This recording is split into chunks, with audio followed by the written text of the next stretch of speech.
नमस्कार। पुनरुत्थान विद्यापीठ में आप सबका स्वागत है।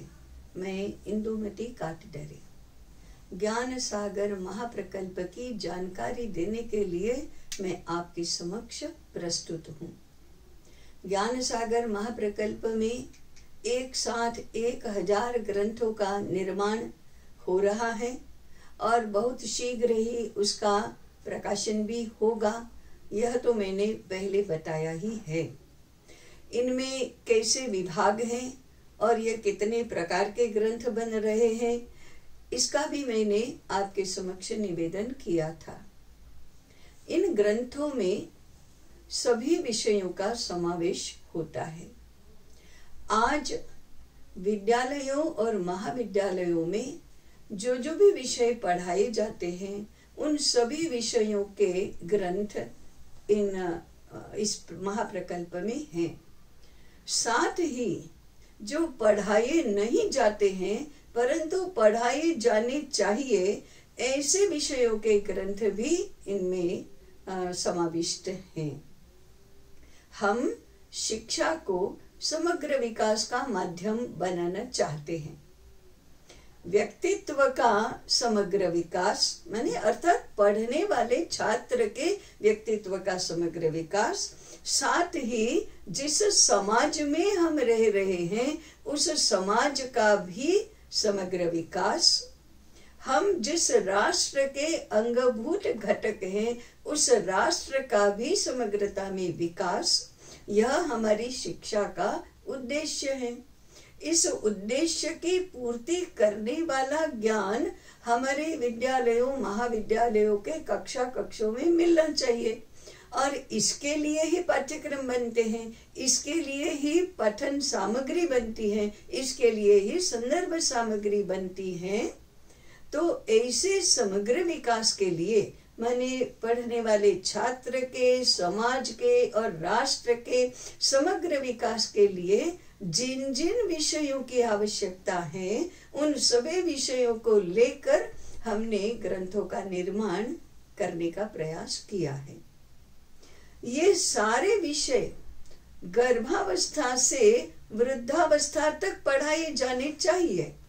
हाँ, पढ़ाने के स्थान अलग अलग हो सकते हैं, पढ़ाने का तरीका अलग अलग हो सकता है, पढ़ाने के संदर्भ अलग अलग हो सकते हैं, परंतु हमें ये ध्यान में रखना चाहिए कि शिक्षा जीवन विकास के लिए होती है, तो फिर जीवन विकास भी आजन्म चलता रहता है और गर्भावस्था से वृद्धावस्था तक चलता है।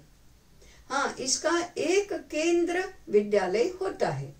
तो इन विद्यालयों को ध्यान में रखकर फिर दूसरा, हम घरों में रहते हैं तो घरों को ध्यान में रखकर, हम समाज में व्यवहार करते हैं तो समाज को ध्यान में रखकर, जहां जहां जिस प्रकार से जिसकी शिक्षा हो सकती है, उस सभी आयामों को लेकर हमने ये ग्रंथ निर्माण किए हैं।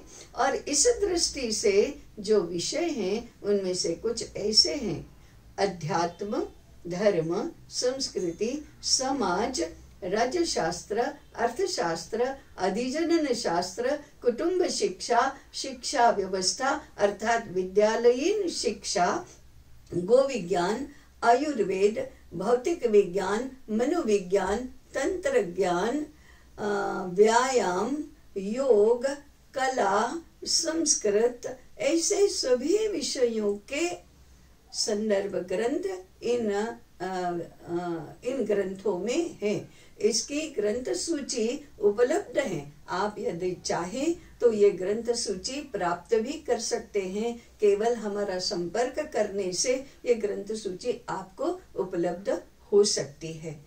इन ग्रंथों में जो विचारधारा अथवा जो ज्ञान का स्वरूप प्रस्तुत हुआ है, उसके बारे में भी कुछ कहने की आवश्यकता है।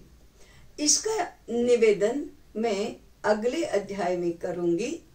आपकी जिज्ञासा, आपके प्रश्न, आपके सुझाव आमंत्रित हैं। इस ज्ञान सागर के 1000 ग्रंथों को हम आपके तक पहुंचाना चाहते हैं। शिक्षा क्षेत्र तक पहुंचाना चाहते हैं, समाज तक पहुंचाना चाहते हैं, आपकी इस कार्य में सहायता भी चाहते हैं। इस दृष्टि से जिज्ञासा पूर्वक आप हमारे साथ बने रहिए, ऐसा निवेदन करके आज का विषय समाप्त करती हूँ। कल पुनः मिलेंगे, तब तक के लिए नमस्कार।